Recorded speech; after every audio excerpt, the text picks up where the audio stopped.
오늘 본문이 두 곳인데 먼저 에베소서 4장 13절 말씀을 읽겠습니다. 그리고 마태복음 28장 18절에서 20절까지 말씀을 보시도록 하겠습니다. 에베소서 4장 13절 먼저 읽도록 하겠습니다. 같이 한번 읽겠습니다. 우리가 다 하나님의 아들을 믿는 것과 아는 일에 하나가 되어 온전한 사람을 이루어 그리스도의 장성한 분량이 충만한 데까지 이르리니. 아멘. 자, 이제는 마태복음으로 가보겠습니다. 마태복음 28장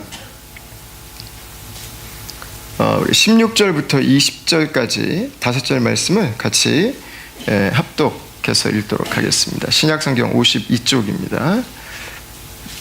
같이 한번 읽겠습니다. 11 제자가 갈릴리에 가서 예수께서 지시하신 산에 이르러 예수를 배웁고 경배하나 아직도 의심하는 사람들이 있더라. 예수께서 나와 말씀하여 이르시되 하늘과 땅의 모든 권세를 내게 주셨으니 그러므로 너희는 가서 모든 민족을 제자로 삼아 아버지와 아들과 성령의 이름으로 세례를 베풀고 내가 너희에게 분부한 모든 것을 가르쳐 지키게 하라.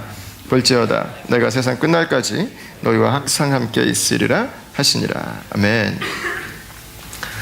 저희가 지난주에 공동체에 대한 이야기를 같이 나누었습니다. 공동체는 가족이라고 하는 것입니다. 가족.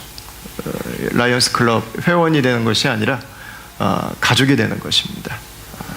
필요할 때마다 한 번씩 만나는 사람들이 아니라 인생의 동반자가 되는 것입니다. 하나님께서는 이 땅에 함께 천국의 가치를 가지고 천국에 소속되어서 예수님의 생명을 가지고 살아가는 그들을 공동체로 불러주셨어요. 그게 바로 교회입니다. 교회. 그러니까 교회는 뭐냐면 교회는 천국 가족입니다. 천국 가족 공동체. 그게 교회예요. 이 교회를 가장 잘 경험할 수 있는 것은 사실은 순입니다. 순. 저희가 주중에 모이는 것 순. 내 삶을 다 같이, 내 일상을 같이 오픈해 놓고 일상이 하나님 나라를 위해 함께 기도하고 기도 응답들을 같이 경험해가고 격려가 있고 실제적인 인격적인 터치가 있는, 그리고 순이 사실은 우리가 경험할 수 있는 진짜 교회입니다. 저희 교회는 아마 내일 새벽에 저희 교회 다음 주부터 부임하실 풀타임 전사님이 한 분이 오세요. 이제 오시면 두 번째 교회를 이제 개척할 거예요. 제가 우리 팀장님, 우리 목자회에서는 제가 한번 말씀을 드렸고 같이 기도하고 있어요. 순장 모임에서도, 순장학교에서도 제가 말씀을 한번 드렸습니다. 2년을 미뤘어요. 근데 저희 교회가 이렇게 개척에 대해서 그림을 그리고 꿈을 가지고 갈 수 있었던 이유는, 모티브는 바로 이 공동체적인 삶이 교회라고 하는 바로 그 포인트 때문에 그랬습니다. 한 교회가 무작정 커지는 것이 주님의 뜻일까? 보니까 뭐 커지고 싶다고 커지고 안 커지고 싶다고 안 커지는 문제는 아닌 것 같아요. 그러니까 뭐 왜 커지냐, 왜 안 커지냐, 이거는 얘기할 필요가 없어요. 이건 주님이 하시는 문제이기 때문에 그건 우리 소관이 아니에요. 우리가 할 수 있는 일은 뭐냐면 공동체적으로 함께 살아가기 위해서 주님 앞에 순종하는 것입니다. 그래서 이 공동체라고 하는 것은 저희 다음 교회가 개척할 때부터 가지고 있던 아주 중요한 그 비전 중에 하나였습니다. 내일 새벽 예배 오셨다고 혹시 모르는 분이 있으면 인사하시면 돼요. 아시겠죠? 다음 주에 인사하실 거니까. 그런데 사실은 공동체는 세상에 많습니다. 인도에 가면은요, 애슈람이라고 하는 그 힌두 공동체가 굉장히 많습니다. 아주 강력합니다. 수만 개의 공동체가 있습니다. 그들은 그 공동체를 통해서 굉장히 강력한 하나됨을 경험합니다.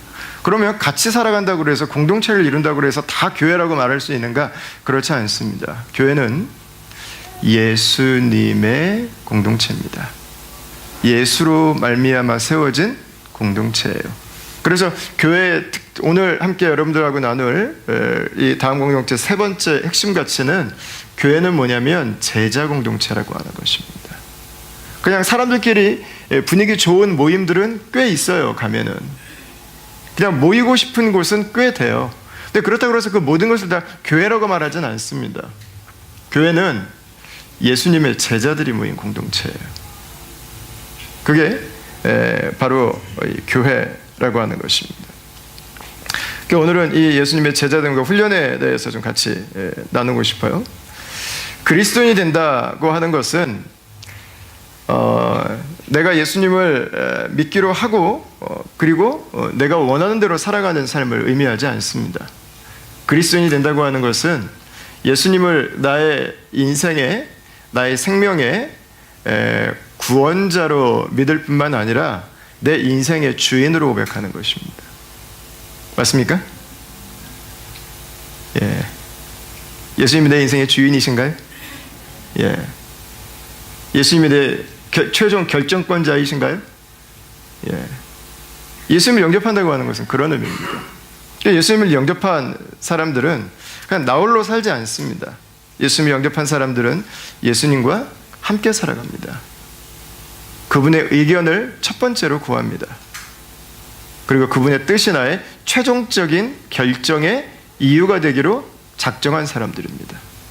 그래서 그리스도인이 된다고 하는 것은요, 예수님이 진리이심을 믿는 사람이라고 그래요. 예수님이 진리이심을 믿는 사람. 예수께서 나의 모든 것이심을 고백하는 사람. 예수님께서 나의 첫 번째가 되시고 가장 마지막에 되시는 바로 그분입니다. 예수를 영접했다고 하는 것은 더 이상 세상의 길을 따르지 않겠다고 하는 거예요. 그러면 거기에 영원한 게 없기 때문에, 잠시 있다 없어지는 것이기 때문에, 예수님을 영접한다고 하는 것은요, 예수님께서 내 인생의 모든 것이 되시는 분이신 것을 고백한 사람입니다. 내가 예수님을 영접했는데 나는 그냥 죽어서 천국 가는 걸로 괜찮은데, 그런 거 필요 없는데 라고 하시는 분은 여러분이 만난 예수님이 성경에서 말한 예수님의 한 부분만을 알고 계신 거일 수도 있어요. 예. 그러니까 우리는 날마다 묻습니다. 내가 오늘 예수님으로 살고 있는가? 여러분, 지난 한 주간 한번 물어보세요. 내가 예수님과의 교제가 더 깊어졌는가? 내가 그분을 더 알아가고 싶어 하는가? 내가 그분을 어제보다 더욱 오늘 사랑하고 있는가? 여러분, 우리 안에 내가 예수님 앞에 그분과 함께 살아가고 그분의 뜻이 내 안에 이루어지기를 원하는 그 제자의 모습이 있는가? 여러분, 우리는 날마다 그 질문들을 던져가면서 살고 있지 않습니까? 그리스도인이라고 하는 이름은 예수로 사는 사람들이라는 뜻입니다. 예수님을 흉내내는 사람들, 예수님의 이미테이터들이에요. 예수님이 하셨던 말씀을 맨날 생각하고 예수님이 사셨던 그 삶을 내 삶에 구현해내기를 원하는 사람들, 그분을 계속해서 쫓아가는 사람입니다. 그분의 삶이 가장 완전한 삶이라고 하는 것을 알기 때문에 그분을 오늘도 내 삶에 따라가기를 원하는 사람입니다. 여러분, 그게 그리스도인이 되는 것입니다. 그리스도인이라고 하는 이름은 예수님과 함께 살아가면서 그분이 가셨던 길을 가고 그분이 추구하는 것을 추구하는 삶을 살아가는 것입니다. 그분의 신부가 되는 거죠. 그러니까 맨날 그분이랑 같이 살고 그분을 구하니까 사람들이 볼 때 이 사람? 예수 닮았네? 이 얘기가 나오는 거예요. 그게 그리스도인이에요. 그게 그리스도인. 근데 이것은요, 하나님의 목적이에요. 우리를 향하신 하나님의 목적. 자, 오늘 읽었던 4장 13절 말씀을 다시 한번 보겠습니다. 제가 지금 나누었던 이야기는 이거 되게 굉장히 좀 어려운 것 같은데, 힘든 것 같은데가 아니라 원래 하나님께서 그분의 백성들에게 가지고 계셨던 바로 그 목적입니다. 오늘 이 본문 말씀을 다시 한번 읽어보도록 하겠습니다. 시작. 우리가 다 하나님의 아들을 믿는 것과 아는 일에 하나가 되어 온전한 사람을 이루어 그리스도의 장성한 분량이 충만한 데까지 이르리니. 아멘. 여러분, 하나님께서 우리에게 가지고 계신 가장 중요한 목적은 우리가 그리스도의 장성한 분량이 충만한 데까지 이르는 것입니다. 말이 좀 어려운데 좀 쉬운 말로 하면 예수 만드는 거라는 거예요. 작은 예수 만드는 것, 예수님 닮은 사람 만드는 것, 예수처럼 생각하고 예수님처럼 행동하고 예수님께서 가셨던 그 길을 걷는 사람들을 만드는 것, 바로 그것입니다. 세상을 닮지 않는 사람이 나오는 거예요. 세상의 길을 가는 것을 멈춘 사람이 나오는 거예요. 세상의 길을 가는 사람이 아니라 예수의 길을 걷는 사람, 예수와 함께 살아가는 사람, 그 이야기죠. 오늘 에베소서 표현으로 보세요. 믿는 것과 아는 것이 하나가 돼서 온전한 사람을 이룬다고 그랬습니다. 여러분, 믿는 것과 아는 것이 하나가 되는 것은 뭐겠습니까? 믿는 것은 맞습니다. 우리가 말하는 그 믿는 것입니다. 우리는 예수님에 대해서 믿습니다. 우리는 성경에 대해서 믿습니다. 여러분, 그 믿는 거예요. 그러니까 아는 거는 뭐냐면, 여기서 말하는 안다고 하는 단어는 헬라어에서는 안다고 하는 단어가 지식적인 알과 인격적인 알이 정확하게 구분이 되어 있습니다.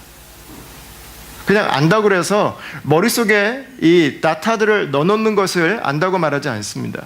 여기에서 사용한 이 헬라어 단어는 다타를 우리 머릿속에 많이 넣어서 우리가 지식적으로 많이 쌓아놨다고 하는 의미가 아닙니다. 여기서 말하는 이 안다고 하는 것은 인격적인 알을 말하는 것입니다. 가장 쉬운 예를 들면 부부의 알을 표현할 때 쓰는 단어입니다. 다 아는 거예요. 다 아는 거. 부모와 자식의 암, 다 아는 거예요. 어릴 때부터 키워가지고 다 알고 있어요. 그 암이에요, 그 암. 여러분, 무슨 말이에요? 우리가 믿고 있는 게 내가 믿습니다 하고 끝나는 것이 아니라 내가 믿고 있는 그 믿음이 나의 삶 속에 드러나는 거예요. 그 예수님의 믿음의 대상일 뿐만 아니라 내 삶에서 인격적으로 나를 다스리시고 나에게 말씀하시고 내 삶을 인도하시는 구체적인 인도자가 되시는 삶. 그걸 말하는 거예요. 그래서 예수님과 함께 살아가면서 예수님을 닮아가는 삶을 말하는 것입니다. 내가 믿고 있는 그분과 인격적으로 교제하면서 그분을 닮아가는 삶이죠. 여러분, 맞죠? 한 10년을 살면 닮게 돼 있어요. 한 10년을 살면. 왜 안 닮는가? 뭐 그렇게 복잡하지 않습니다. 같이 안 살든가 아니면 살아도 인격적인 교제가 단절되어 있던가. 같은 그냥 문 안으로 들어갈 뿐이지 문 안에 들어가면 남남으로 살면 닮을 일이 없어요. 여러분, 하나님의 우리를 향한 목적은 우리가 예수님처럼 살아가는 것입니다. 우리가 예수님을 본받는 것입니다. 우리가 예수님을 닮아가는 것입니다. 이건 특별한 사람들을 향한 기대가 아니라 예수님께서 이 땅에 오신 이유예요, 이게. 이 예수님을 닮는다고 하는 것은요, 저절로 되는 것이 아닙니다. 이거 훈련이 필요합니다. 노력이 필요합니다. 우리가 왜 훈련까지 해야 되는가? 뭐 이렇게 어렵지 않습니다. 우리는 예수님을 닮아가려고 하지 않으면 우리는 세상을 닮기 때문에 그렇습니다. 다시 한번 말씀드리겠습니다. 예수님을 닮아가려고 오늘 내 삶을 예수님 앞에 가지고 나아가지 않으면 우리는 세상을 닮고 있는 것입니다. 사실 우리는요, 제자훈련을 이미 다 받고 있어요. 이미 받고 있어요. 교회에서 뭐 제자훈련 신청받습니다, 신청하세요 안 해도 이미 우리는 제자훈련 받고 있어요. 어디에서요?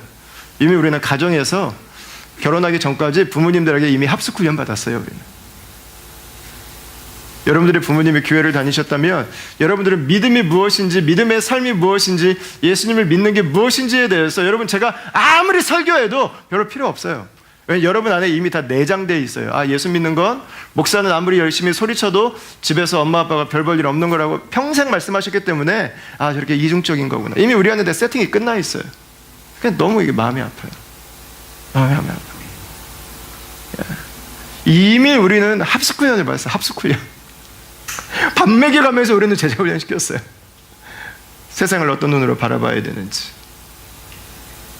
내 일을 어떤 태도로 해야 되는지, 자녀들을 어떻게 대해야 되는지 이미 우리는 합숙훈련 다 했어요. 이미 끝났어요. 이미 내장되어 있어요. 그 결과물로 오늘 우리가 살아가고 있는 거예요. 우리는 친구들에게 여러분 제자훈련 받았어요. 맨날 모여서 같이 대화 나누던 그 친구들에게서 애는 어떻게 키워야 되는지, 돈은 어떻게 모아야 되는지 이미 우리는 제자훈련 이미 다 끝났어요. 여러분, 안 받고 있는 게 아니에요. 나 이 제자 훈련 안 해야지. 그게 아니라 예수님을 따라가는 제자 훈련을 받지 않으면 우리는 그냥 세상의 제자로 충실하게 살아가는 거예요. 여러분, 매스컴은 우리를 제자 훈련 시켰어요. 우리가 보는 CF 하나, 우리가 보는 드라마 하나 이미 우리를 충분하게 설득하고 넘어갔어요.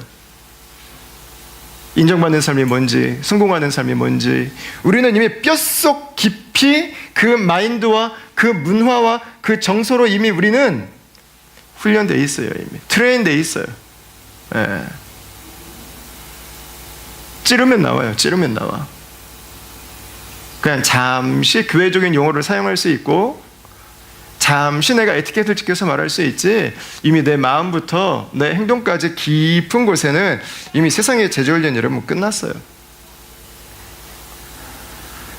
여러분, 제자훈련이라고 하는 것은요, 다른 게 아니에요. 내가 맨날 보는 걸 닮아요. 우리는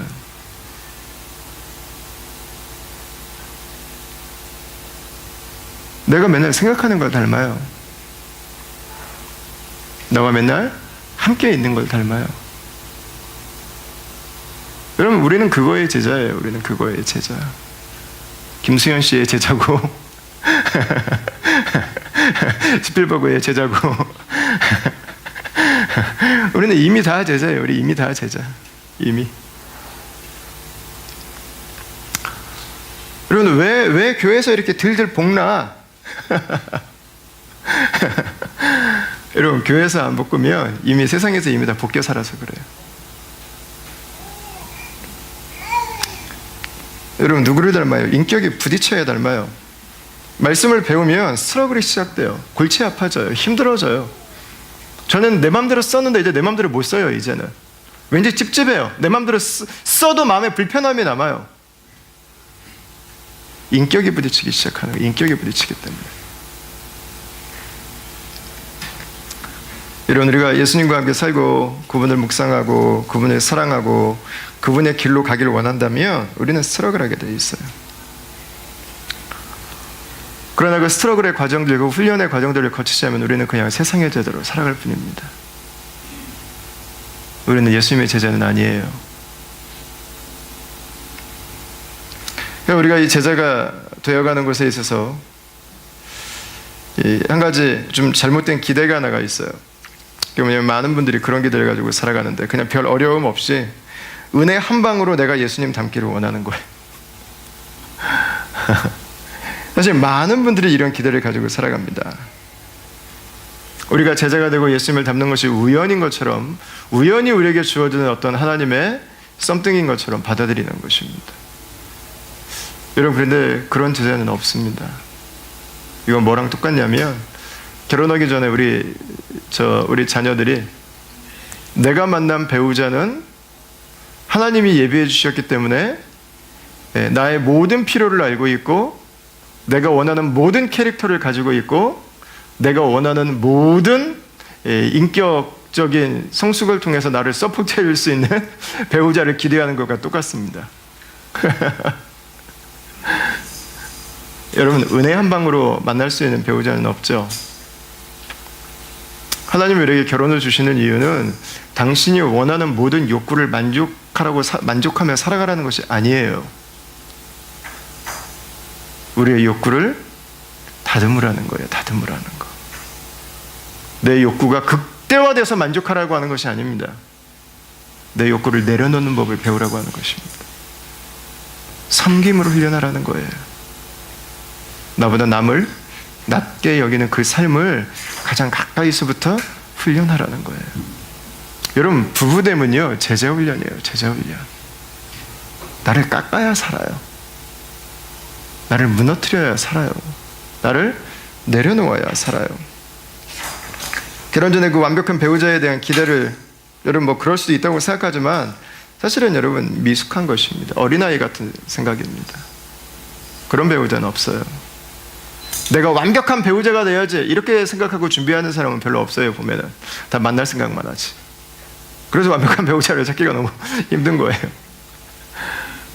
여러분, 제자가 된다고 하는 것은 그냥 되지 않아요. 시간이 필요해요. 우리의 존재의 변화는 하루아침에 될 수 있어요. 무신론자에서 유신론자로의 변화는요, 하루아침에 될 수 있어요. 예수 그리스도를 영접하고 하나님의 자녀가 되는 것은요, 은혜로 돼요. 하루아침에 되는 거예요. 죄인에서 의인으로 되는 것은요, 은혜로만 돼요. 하루아침에 될 수 있는 거예요. 그런데 예수님을 닮아가는 삶은 저니예요. 저니. 여정이에요. 일평생 그분 안에 살아가기 위해서 몸부림치지 않으면 불가능한 것이라고 하는 것입니다. 그러니까 예수님의 제자는 그냥 살면 되지 않아요. 당신의 영혼은 구원받았는지 모르겠지만 당신의 인생은 세상의 제자일 뿐인 것이죠. 여러분, 이게 한 방에 된다면요, 예수님께서 사람의 모습으로 이 땅에 오실 필요가 없었어요. 그냥 말 한마디로 하시면 되죠. 하나님이 오늘부터 다 천국 끝났잖아요. 뭐 피곤하게 뭐 인간이 돼서 사람이 돼서 이 땅에 오셨겠습니까? 말 한 방으로 끝난다면 예수님께서 제자들을 불러서 3년 동안 같이 사실 이유도 없었어요. 뭘 같이 샀어요? 3년씩이나. 그래서 뭘 자기 삶을 더 오픈해서 보여주셨겠어요? 여러분, 예수님 십자가에 죽으실 일도 없어요. 예수님은 단 한 방으로 사람들을 바꾸려고 의도하신 적이 없어요. 예수님은 그것이 한 방으로 되지 않는다고 하는 걸 아셨어요. 오랜 계획과 인내와 영향력과 섬김과 훈련의 시간들을 감안하셨어요. 사도 바울이 디모데전서 4장 7절에서 말합니다. 같이 한번 읽겠습니다. 망령되고 허탄한 신화를 버리고 경건에 이르기를 연습하라. 아멘. 뭐라고 말했어요? 경건에 이르기를 연습하라고 그랬습니다. 여러분, 경건은 하나님을 닮는 것이 경건입니다. 언제 닮습니까? 하나님을 자주 대해야 닮습니다. 그래서 경건의 시간, 경건의 훈련은 딴 게 아니고 하나님 앞에 나가서 앉아있는 시간이에요. 하나님과 교제하는 시간. 바울은 자기의 제자였던 디모데에게 말합니다. 한 방의 역사를 구하지 말고 연습하라고 하는 것입니다. 훈련하라고 하는 것입니다. 어떤 훈련? 하나님께 더 나아가기 위한 훈련. 어떤 훈련? 하나님을 더 닮기 위한 훈련을 하라고 하는 것입니다.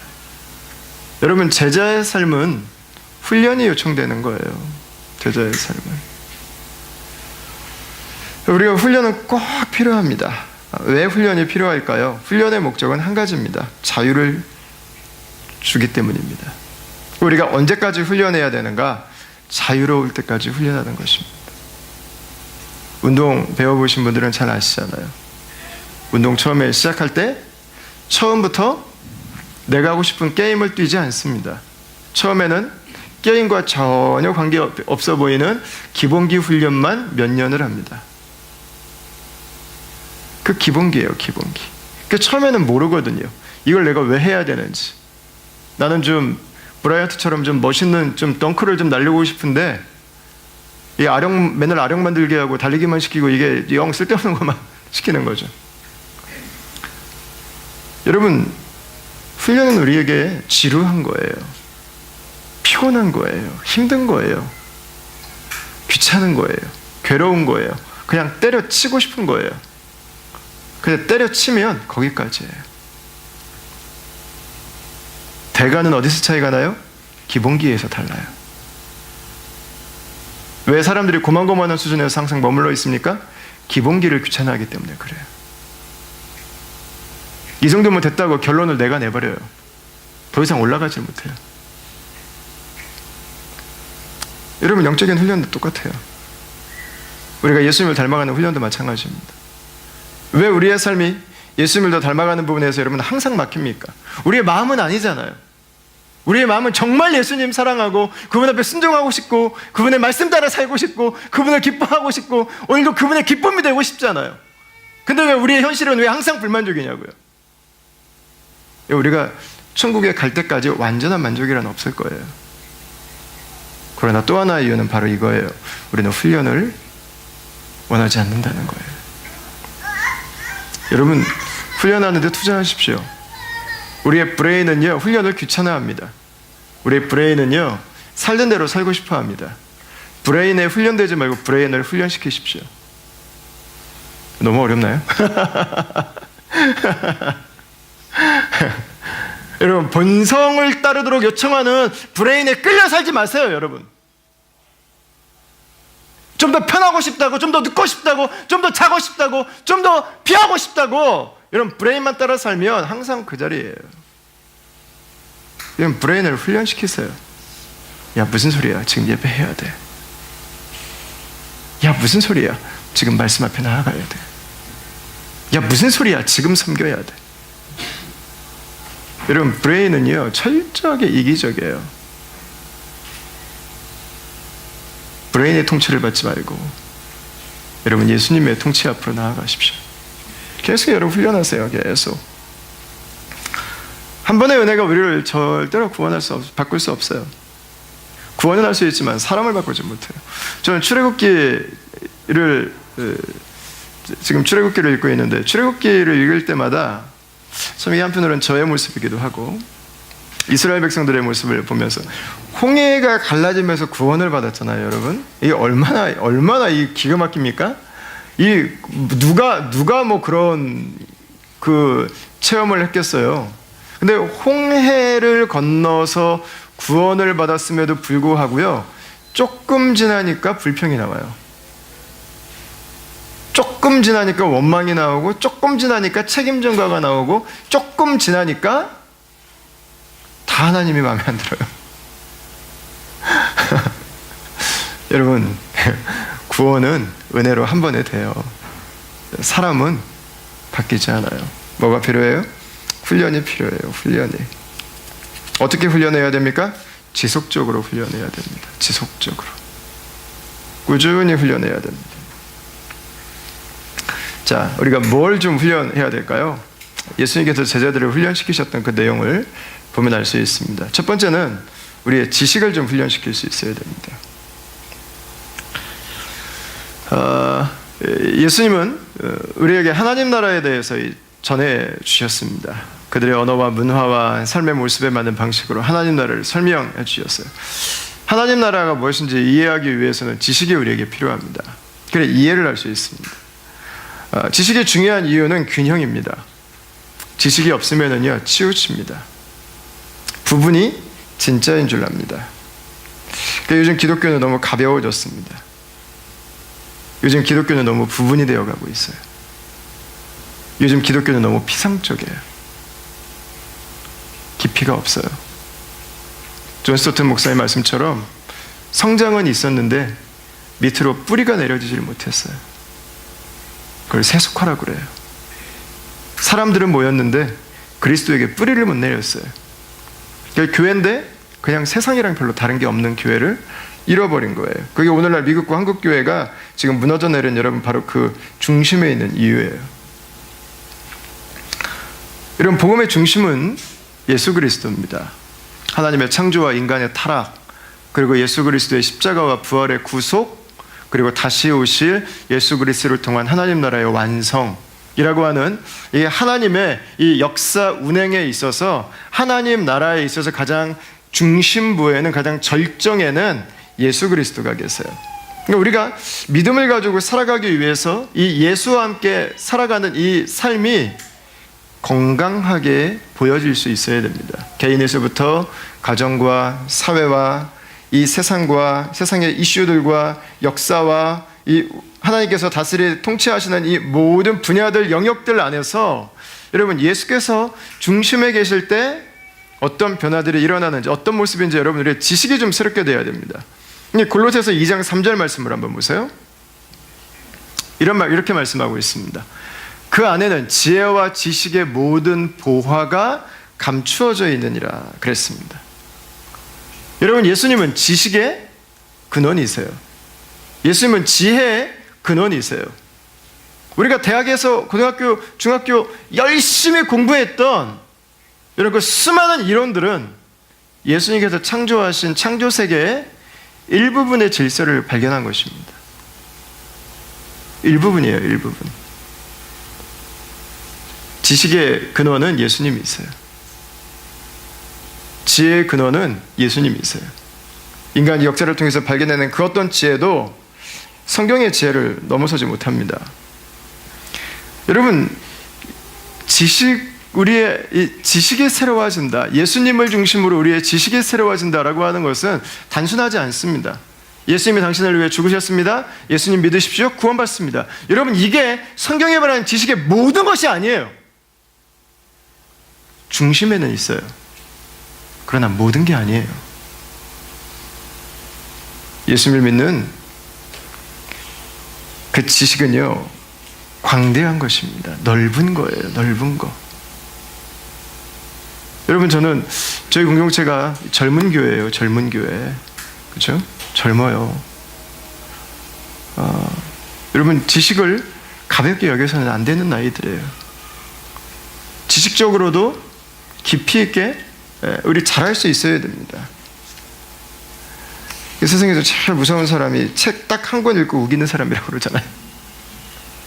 어디서 막 강의 듣고 와서 막 그 얘기만 하는 사람. 얼마나 피곤해요. 뭐 반대 얘기가 뭐가 있는지 좀 같이 좀 이야기를 좀 해야 되잖아요. 좀. 예? 어쩌다 그냥 한 권 읽으면 막 밤을 새는 사람들 막 그래서 좀 복음을 좀 더 여러분들이 배워야 됩니다. 예. 이걸 위해서 여러분 성경을 좀 읽으십시오. 성경을 꾸준히 좀 읽으십시오. 예, 반복해서 읽으십시오. 성경은 경전처럼 그냥 머릿속에 새겨버리셔야 되는 거예요. 내가 몇 번 읽었다의 문제가 아니라 새겨버리세요. 내 마음속에 생각할 때 생각날 수 있도록. 그 두 번째는 성경을 묵상하십시오. 말씀을 붙들고 살아가십시오. 세 번째는 여러분 독서를 폭넓게 하십시오. 독서를. 너무 신앙서적만 읽지 마시고요. 일반 서적도 좀 읽으시고요. 그 신앙서적 중에서도 보면 맨 뭐 간증, 뭐 천국 갔다 온 얘기, 뭐 맨 이런 거 안 읽으셔도 돼요, 여러분. 그런 거 읽지 마시고요. 좀 여러분 우리의 지식의 토대를 좀 견고하게 할 수 있는 좋은 고전들이 너무 많아요. 저자들이 너무 많고. 여러분 그 책들을 좀 여러분 좋은 저자들의 책들을 좀 잘 선별해서 읽으십시오. 그래서 우리의 지식을 예수님 중심으로 우리의 지식을 여러분 좀 새롭게 재편해 가십시오. 이 작업이 돼야 비로소 뭐가 되냐면 예수님의 눈으로 세상을 볼 수 있어요. 이 작업이 돼야 비로소 내가 살아가는 영역에 어떻게 하나님의 나라가 임할 수 있는지에 대해서 보이기 시작해요. 이 작업이 없는 그리스도인들은요, 세상이 다 흑백이에요. 흑백. 악한 사람과 좋은 사람, 구원받은 사람과 안 받은 사람. 물론 그것도 맞아요. 맞는데 주님의 눈으로 세상을 보고 우리의 영역을 보고 역사를 보고 사고의 훈련들이 여러분 계속 우리에게 좀 있어야 됩니다. 그러니까 세상을 성경으로 이해할 수 있어야 돼요. 내가 일하는 그 직장의 그 영역들을 좀 이 성경을 가지고 이해할 수 있어야 됩니다. 그러니까 계속해서 우리의 사고가 더 깊어지고 넓어질 수 있도록 가야 됩니다. 그러니까 제자는 예수님의 사고를 가지고 있어요. 예수님의 사고. 복음에서부터 시작된 예수님의 중심에 있는 그 사고를 가지고 살아가는 거예요. 사고 얘기했더니 보니까 벌써 이 눈을 감고 계시는 분들이 보이기 시작하시는데 자, 그 두 번째는 예수님은 가르치셨어요. 그죠? 복음과 하나님 나라와 사고하는 거에 대해서. 그다음에 두 번째 예수님은 삶을 가르치셨습니다. 삶을 통해서 훈련하셨습니다. 자, 마가복음 3장 14절을 같이 한번 읽겠습니다. 자, 눈을 동그랗게 뜨시고 같이 한번 읽겠습니다. 시작.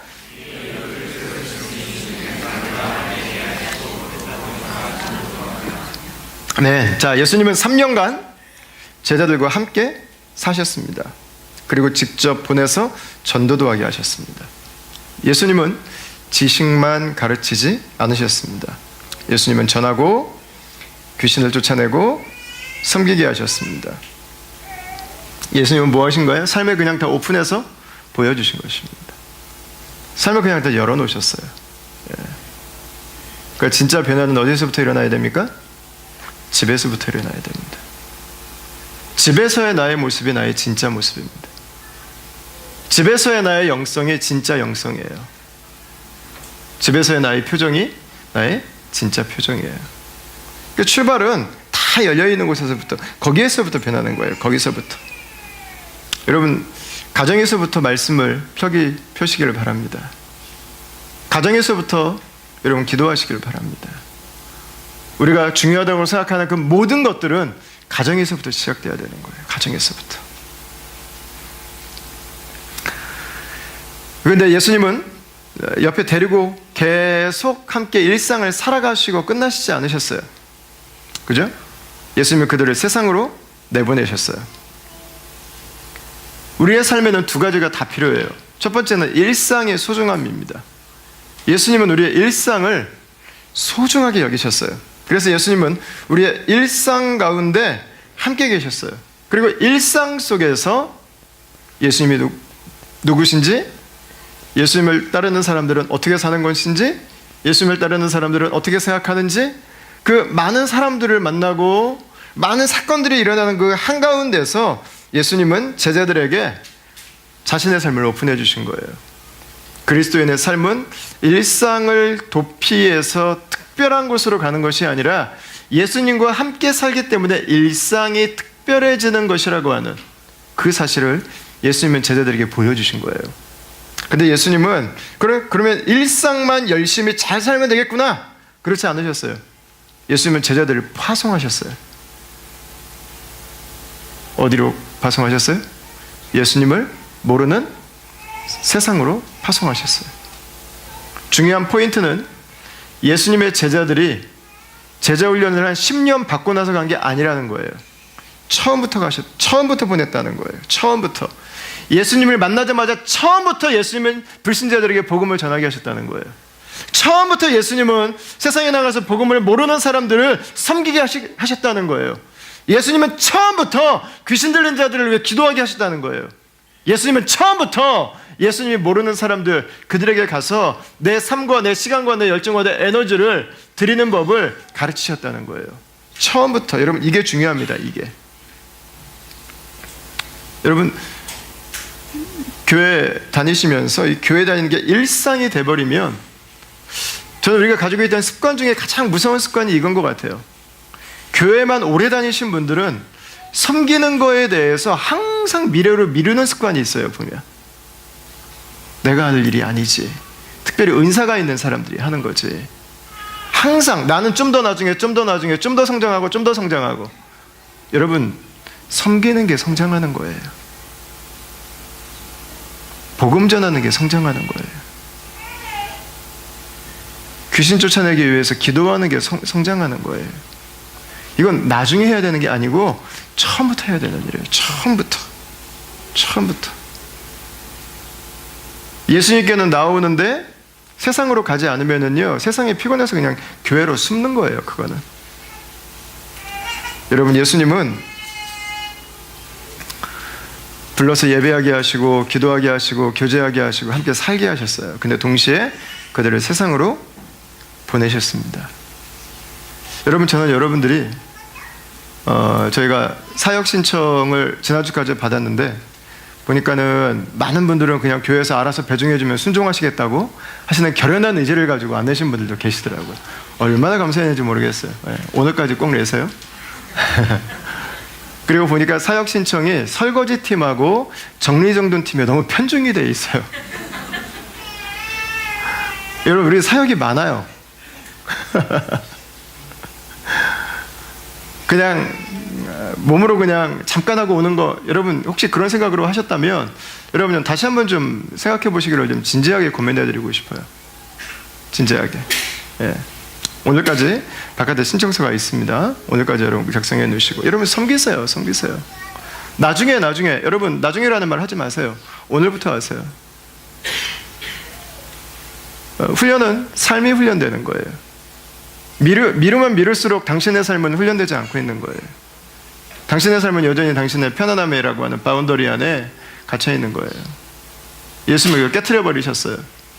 예수님은 영성이 일상의 파워라는 걸 알려주셨어요. 동시에 예수님은 복음이 없는 사람들에게 내보내 버리셨어요. 선교제 나중에 여러분, 나중에 죽어도 못 가요. 죽은 다음엔 천국 가야지. 죽은 다음에 선교제 가겠습니까? 여러분, 다녀오세요. 한번 기회를 만드세요. 기회를. 그게 예수님의 훈련의 모습이었어요. 미루지 마십시오. 오늘 하십시오. 오늘 세상으로 나아가십시오. 오늘. 예수님이 제자를 훈련시키신 바로 그 모습이었어요. 저희 교회 제자 훈련의 모습을 보시면은요, 다음번 보여줄 수 있나요? 효곤 형제 떠들지 말고 다음번 슬라이드. 자, 저희 다음 교회는 제자 훈련이 4가지 영역으로 구성이 되어 있어요. 4가지 영역.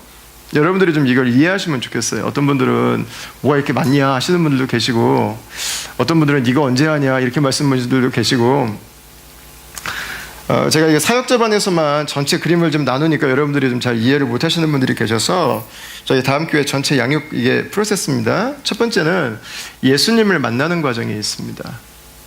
새가족반 생명의 삶 1대1입니다. 이거는 컴펄서리입니다. 이 과정을 마치셔야 다음 교회 성도입니다. 예, 베이직입니다. 다음 번 보세요. 두 번째는 이제 성장에 관한 과정이 있어요. 성장. 근데 성장에 있어서 우리가 잘해야 되는 영역이 크게 4가지가 있어요. 4가지. 몇 가지? 잘 듣고 계시죠? 예. 첫 번째는 개인이 성장합니다. 개인의 성장을 위해서 경건의 삶과 제자 훈련이 있습니다. 근데 우리의 삶은 개인만 성장해서는 되지 않아요. 가정이 같이 살아야 돼요. 아까 말씀드렸던 것처럼 가정은 처음부터 자라야 돼요. 그래서 예비결혼 학교가 있고 아버지 학교, 어머니 학교, 부부 학교를 섬기는 거예요. 예. 다음에 세 번째로 우리가 잘해야 되는 영역은 뭐냐면 공동체를 섬기기 위한 제자훈련이 있습니다. 나 잘 살고 우리 가정 행복하면 되지 않잖아요. 공동체가 건강해야지. 그 양육자반, 사역자반, 순장학교, 여러분들이 직접 섬김에 참여하는 이 과정들은 공동체를 섬기기 위한 제자훈련 과정이에요. 그 다음에 4번째는 사회와 세상을 섬기기 위한 제자훈련 과정이 있습니다.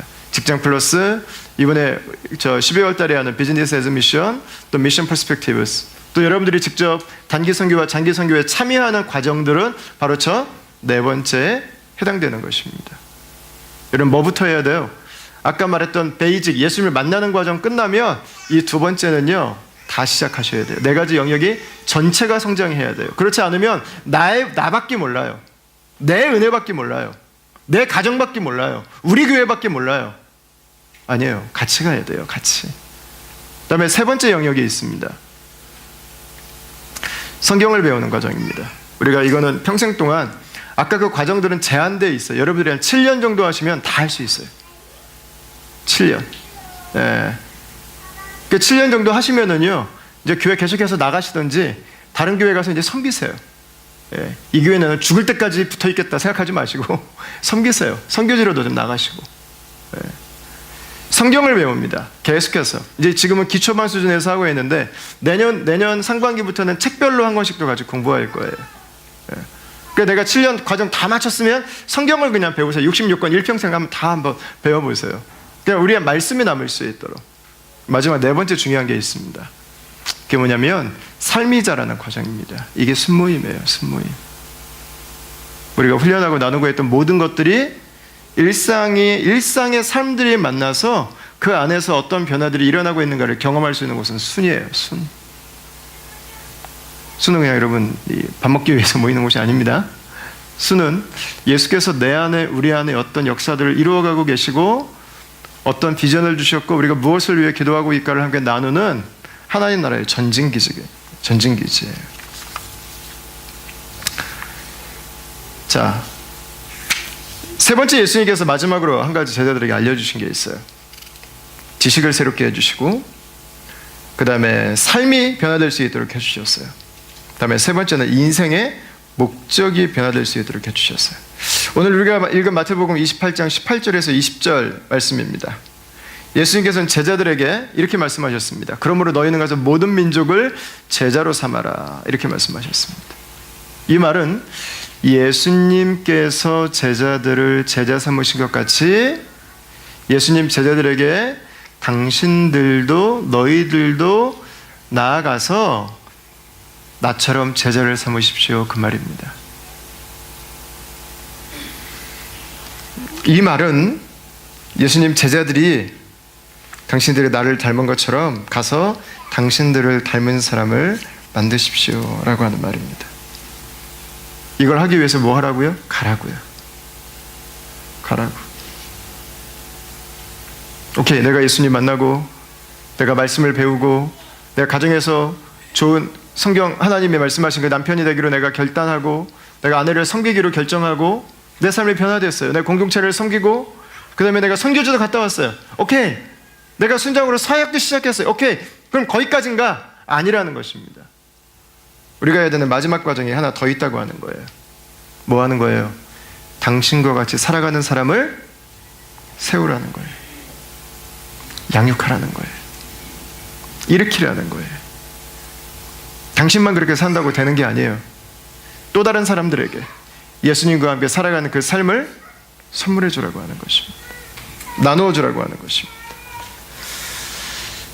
여러분, 이걸 하기 위해서 뭐가 필요하겠어요? 가야죠. 그죠? 그다음에 두 번째는 가르치라고 그랬어요. 뭘 가르쳐요? 우리가 했던 거 가르치면 돼요. 첫 번째 지식을 가르치고요.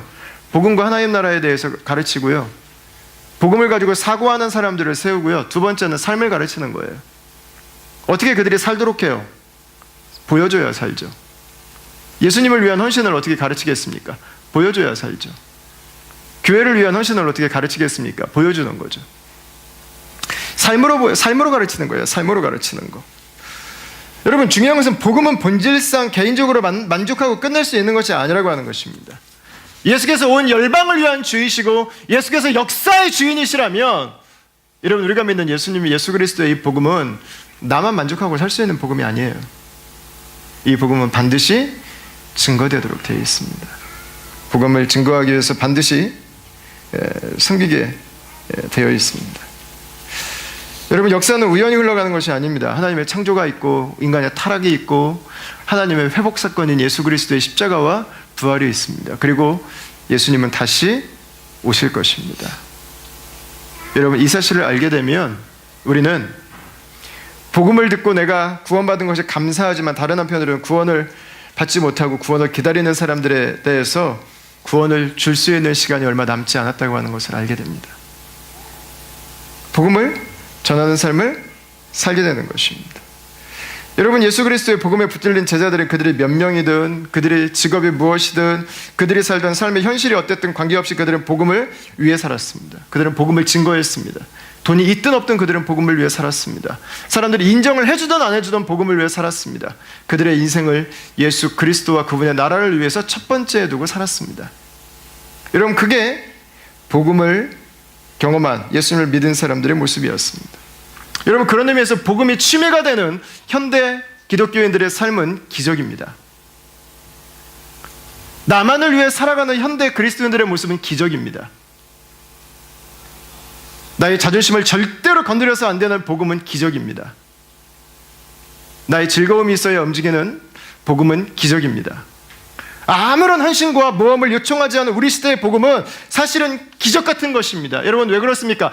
예수 그리스도의 복음은 절대로 그런 것이 아니기 때문입니다. 우리 시대의 복음은 기적이에요. 기적. 어떻게 그 예수 그리스도를 만나고 어떻게 그 하늘의 이 우주의 열방의 통치자이신 예수 그리스도의 명령을 받는 그분의 백성들이 끔찍하지 않고 나의 만족과 나의 즐거움과 나의 이유와 나의 사항들을 가지고 복음을 증거하지 않은 것은 여러분 기적입니다. 기적. 여러분, 왜 우리가 세상에 더 살아야 됩니까?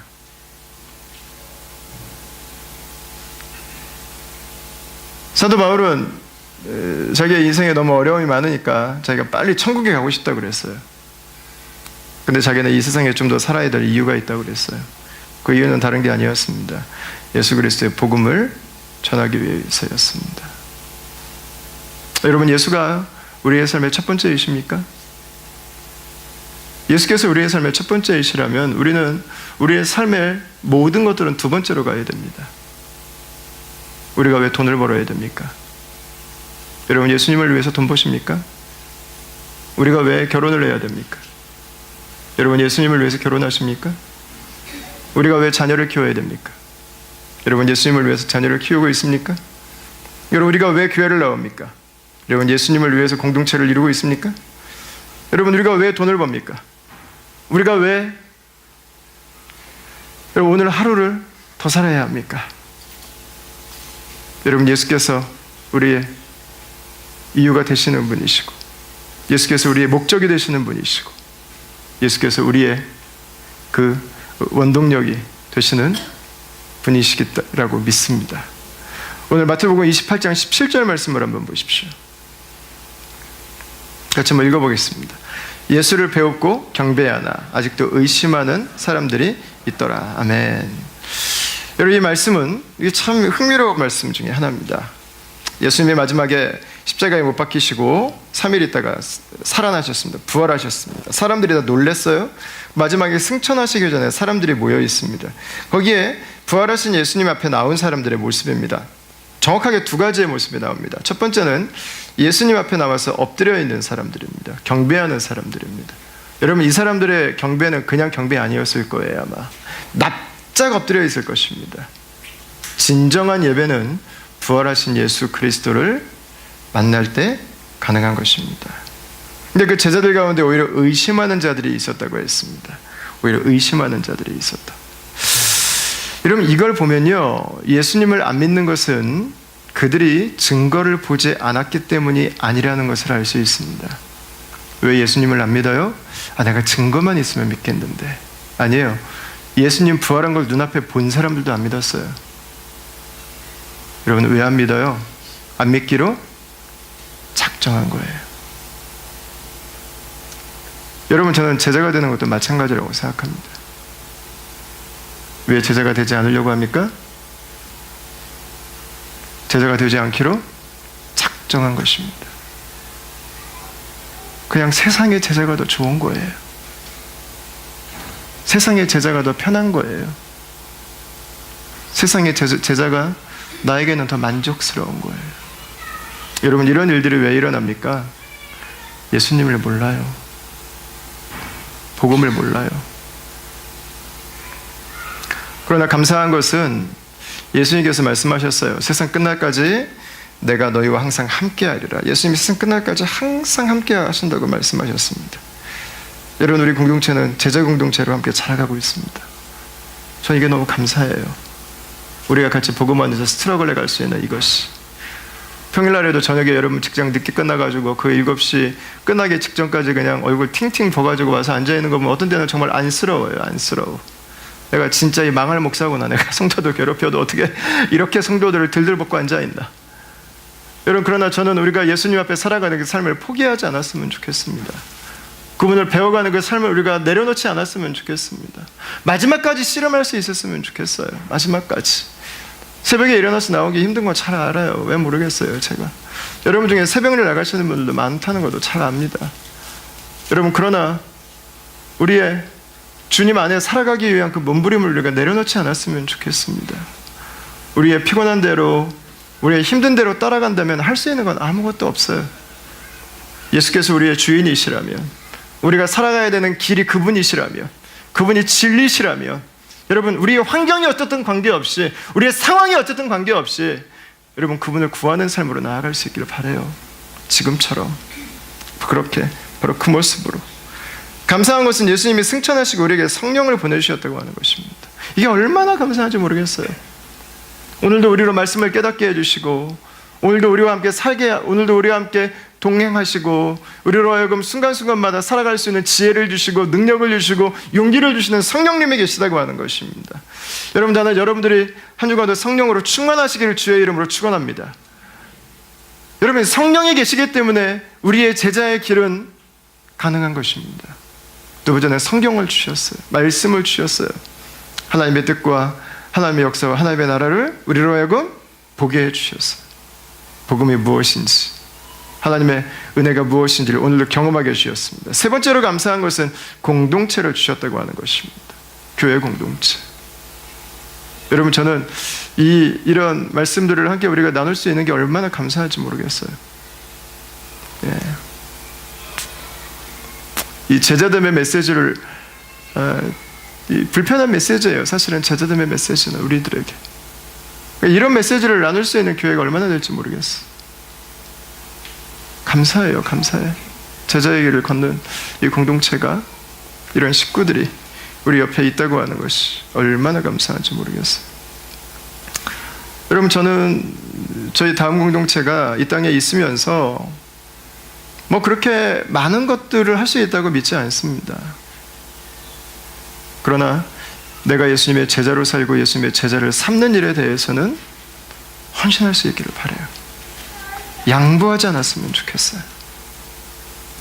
때로는 손해를 보더라도, 때로는 세상에서 우리가 조금 이익을 놓치더라도 여러분, 이 걸음들을 포기하지 않았으면 좋겠어요. 교회는 제자됨을 포기해가면 결국 세상의 제자가 됩니다.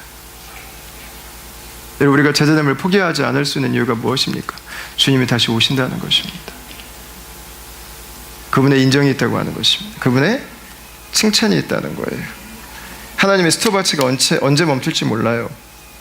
그것이 우리가 제자로 살면서 제자를 삼지 않을 수 없는 바로 그 이유입니다.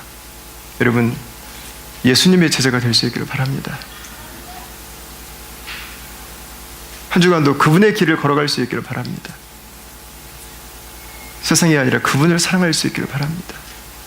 그분의 제자가 되고 그분의 제자를 삼고 열방까지 예수 그리스도의 복음을 증거하는 주님의 제자 공동체로 저와 여러분들이 다음 교회가 존재하는 한 이 땅 가운데 서 있게 되기를 주의 이름으로 축원합니다.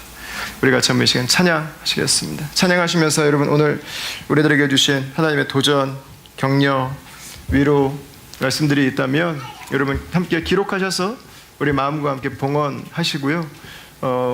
사역 신청서 제출 안 하신 분들은 정말 오늘까지 저희들이 받을 수 있도록 그렇게 하겠습니다. 여러분께서 오늘까지 꼭 제출해 주시면 감사하겠습니다.